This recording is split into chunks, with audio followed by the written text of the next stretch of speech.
Hey guys and gals, Nary here from Drakewing Gaming. It's 70 Mountain Sword of the Gaming Dragon. Today I'm coming back at you with a Let's Play episode of What It Feels Like. So yeah, let's go ahead and jump right back into it, shall we? Alarm chain, you are up, and let's go. Alright. And when that time comes, I want to have a plan for the future, and I want Wyatt there next to me, but his sights seem to be set somewhere else. I sort of always knew the day would come when the band would eventually disband. Lizzie's right. We can't keep this up forever. I'd always sort of hoped that we would still play together even after college, but I guess that's just wishful thinking.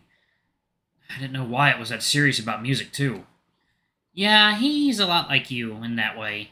It's the sort of drive I both admire and hate, since it seems to consume you completely. I guess that's where the fights come from. I feel like he's putting music above me, that in his future I come second. I see. I guess I can understand your point of view, too. God knows I hate coming second. She scoffs, nodding. Yeah. Hey, Milo, if one day you had to choose between music and me, what would you choose? The question takes me aback, making me blink in surprise, and she smiles at me almost apologetically. Sorry, I just figured since you and Wyatt share that dream, I'd like to know what you'd choose, so I can understand him a bit better. Music or Lizzie? I don't think I would have ever had to make that choice, but if I absolutely had to choose between them, my dream and my best friend, what would I do? I don't think I'd be able to choose. She smiles. Wyatt said the same thing. She chuckles and sighs, looking into the cafe in deep thought. Guess there's nothing more stubborn than a man with a dream. We pay for our food and head back to campus, and as we're walking towards the library to hang out in there until our next class, we pass by a now familiar fox staring right at us. Once we lock eyes, she smiles politely at us, and I return it, thinking that that's probably the extent of the interaction until she quickly makes her way over to us, that sweet look etched into her face. Oh, well, she's pretty. Hi, Milo! Dahlia, hey! I hope you're not busy. She looks at Lizzie apologetically, and she quickly takes the hint, starting to walk off without us. Oh, you want to talk to him? No worries, I'll give you two some space. See you, Mai. She shoots me a knowing look that says good luck and keeps walking, heading to the library on her own. Leaving me and my fake boyfriend's ex almost something alone. Oh, the mess I've gotten myself into. What's up? Is everything okay? Yeah, everything's fine. Do you have a minute? I feel like there's some stuff we should talk about. Nerves start to bubble up in my stomach, and I feel like I have an idea on where this is going. Is this gonna be like a hey girly text kind of thing? Is she gonna admit Baxter's been seeing her behind my back? The thought of him doing that would have been what I've been doing, hanging out together during the day and seeing her at night, makes me shudder in jealousy before I can stop the feeling to invade my body. I really am a hypocrite. Oh, okay then. Let's talk. Then she drop-kicked him. Right out the window. And Milo fucking died. No. No, that did not happen. Okay. We find a bench somewhere less crowded on campus, and once we're seated side by side, she sighs somewhat nervously, pulling at her short skirt to cover more of herself. So, sorry if this is sudden. It's fine. I wasn't doing much anyways. Is this about Baxter? Yeah, it is. I figured you'd catch on. Knowing Baxter, he probably hasn't told you any of this, but, well, he and I, we sort of almost dated, kind of. It's complicated. I never really went through with that next step, and even though he wanted to, so it was like we were dating, I guess? Dahlia chuckles, clearly embarrassed about this, and the nerves I had start to dissipate for a second. Oh, well, I did know that. Oh. He told you? Oh, yeah, Baxter's nothing if not honest. Yeah, that's definitely true, and it doesn't bother you, then, that we're still friends? She seems nervous, and I can tell there's something she's not exactly proud of. I mean, of course I knew Baxter talks to Dahlia on a practically daily basis, and who's to say they don't do more than just talk? It's possible we didn't take this into account in our plan, Dahlia or Jake confessing to one of us that we're clearly not being loyal to one another. But she's not confessing to anything just yet. If I can avoid that and further the plan in the process, I will, even if it means losing Baxter. If he gets his happy ending, that's all that matters. One of us should get it at least. It doesn't bother me. Baxter's been an amazing boyfriend, and I'm not really the jealous type. Although, if I'm honest, I do get worried there are lingering feelings here. He does talk highly of you, and I can tell he really liked you at one point. Honestly, if you tried to steal him away, I wouldn't stand a chance. Oh, no. That fucking look. Oh, no, no, no, no, no, I would never do that. I'm sure Baxter loves you so much more than he ever loved me. I mean, liked me, or you know what I mean.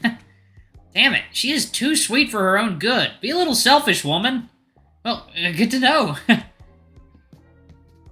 Ultimately, though, it's his choice, isn't it? You two have history, and, well, it helps you're someone he can be with without getting dirty looks from strangers when you're together.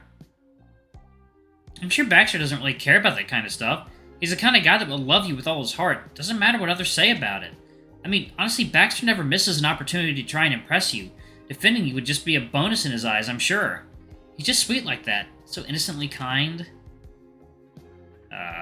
My eye twitches involuntarily and I look away, bouncing my leg in annoyance. This girl, talking like she knows all about Baxter, she might as well sigh dreamily and admit she wants him right here and now if she's going to be saying things like that. And innocently kind? Baxter is anything but innocent. Oh, I'd never steal him away from you, my ass. Bet she's counting the hours to steal him away from me. Not that. Not that he's mine or anything. I shake away the weird feeling and put on a smile, facing her again. Yeah, he's a great guy. I just hope he's made the right choice, you know? I feel like he'd be a way better partner than me sometimes. I don't know about that. After all, it was me who pushed him away. And you regret it now? I guess. I mean, no, he's with you now, so obviously it's fine. As long as he's happy, that's fine with me. And do you think he's happy with me? More than he would be with you? I don't know. All I know is that he does look so much happier now. So that must be a good thing. She smiles and gets up from the bench, giving me a polite nod. I hope I didn't make things too awkward. I have a tendency to be not the best at conversations. I just thought you should know about that, maybe. I really do think you two make a cute couple. Baxter's lucky to have someone as kind and talented as you. She gives me a small wave, adjusting her purse and walking off, her bushy tail swinging side to side as she leaves. I look up at the sky, the bright blue burning my eyes a bit, so I shut them quickly, just feeling the sun against my fur. Does Baxter really seem happier now? Is it because of me? Thinking like this does me no good. I'm already a bit weirded out by how jealous I am of Dahlia, but maybe it's just a byproduct of pretending for so long. Maybe even I'm starting to believe it.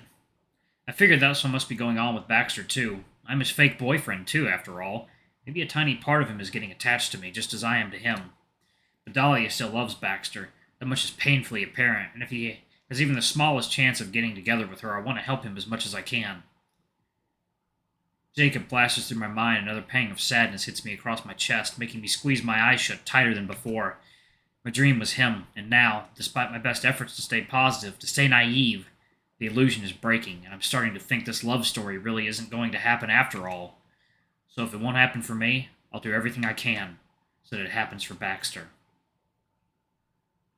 It's late afternoon by the time I show up to Baxter's apartment, my mood a mix of depressive and ambitious. What a combo. I give his apartment door a hearty knock, and after some shuffling sounds, the door swings open, and who else but my cheetah stands inside, wearing nothing but a towel. Russo, meowdy, you're early. You, didn't exactly give me a time. My eyes wander down to his treasure trail, the fur underneath his belly button longer than the rest of his body, and when my eyes flick back to his own, he grins. True, come inside, I'll change quickly. No rush. Baxter's apartment is a bit homier than I expected it to be, a surprising coziness from a place that's shared by two college students. And speaking of two, on a small table in the living room is who I can only assume to be Baxter's roommate, a short rabbit with darker circles under his eyes than mine, typing away on his computer. Oh, he's cool looking.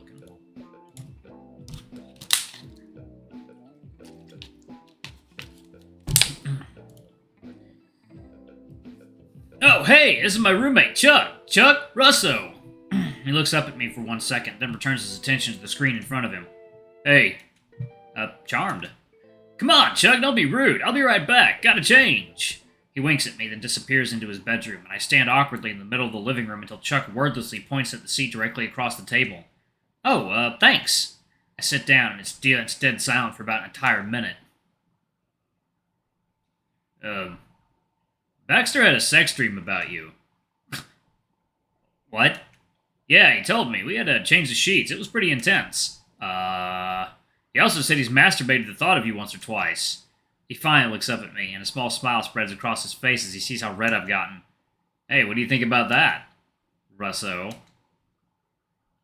The sound of Baxter's door opening makes me jump, and once he steps into the living room and takes a look at me, his smile fades and he turns angrily to Chuck. What did you tell him? What did you think I told him? All right, out, now! Chuck shrugs nonchalantly and gets up, closing his laptop and heading towards the door, a smug look on his face. See ya. I can see why he and Wyatt are friends. You had a sex dream about me? I fucking knew he ratted me out! I blink innocently at him and he frowns, blushing hard. We had shit to do, Russo. Let's not get sidetracked over things that may or may not have happened. He huffs, clearly embarrassed, and he grabs his backpack from the couch, taking out his computer. But I want to know! So for the project, what were you thinking we can make the topic about? Oh, come on, don't... I was thinking we could do it about inflation prices, but if you got ideas, we can work with that too. I huff, annoyed. So he's gonna just ignore it? Fine, I'll drop it. For now, of course. So, you start us off, give him the numbers, and I'll go more in-depth about it. You're not just gonna bullshit it, are you? I want to see flashcards on your hands. Huh, me? Flashcards? I got this, Russell. I may not be book smarts, but I'm damn good at talking points. Yeah, that's for sure. Anyways, we've got the slides done, the research, and we both know what we're gonna say, so I'd say it was a success. Told you we'd get it all done in time. Well, don't be too happy about it. We still have to actually present it. And that's the easy part. Maybe for you. Stop being all pessimistic. What did I say about trusting in my plans? I sigh, smiling at him. Alright, fine. We'll be fine. Attaboy! He swipes his thumb across my chin and winks at me, grinning. There's that smile. There's that smile. For some reason, him saying this makes me blush quite a lot. And when he notices, he laughs awkwardly, leaning back. Oh, hey, let's take a picture.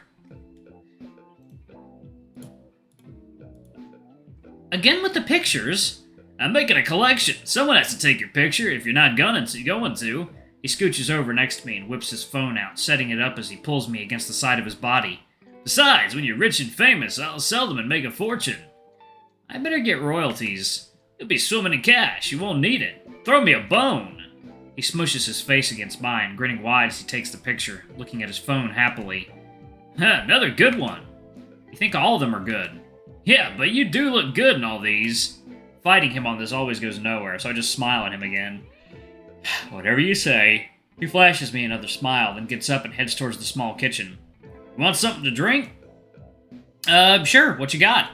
He opens his fridge and stares at it for about half a minute, making a long sound the entire time. Half-full soda and a bottle of mustard.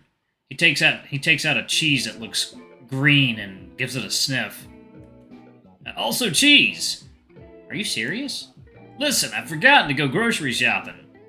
Don't you work at a grocery store? You're changing the subject. Am I? Well, I can't go now. You're here with me, and then I'll be too lazy to go later. Then I'll go with you. You don't have to do that. Well, someone's got to keep you company. Unless you don't want me to. No, it'll just be kind of boring for you going grocery shopping. Not if it's with you, but I mean, clearly you don't want me to go. Alright, fine. I was saving you the boredom, but if you're that insistent, I'll be keeping you all night then, Russo. Fine by me. Alright, I'm actually going to pause it right there. Thank y'all so much for watching. Don't forget to like, comment, subscribe, ring that notification bell. I love you all. I got to head to work, and I'll see y'all in the next video. Bye-bye!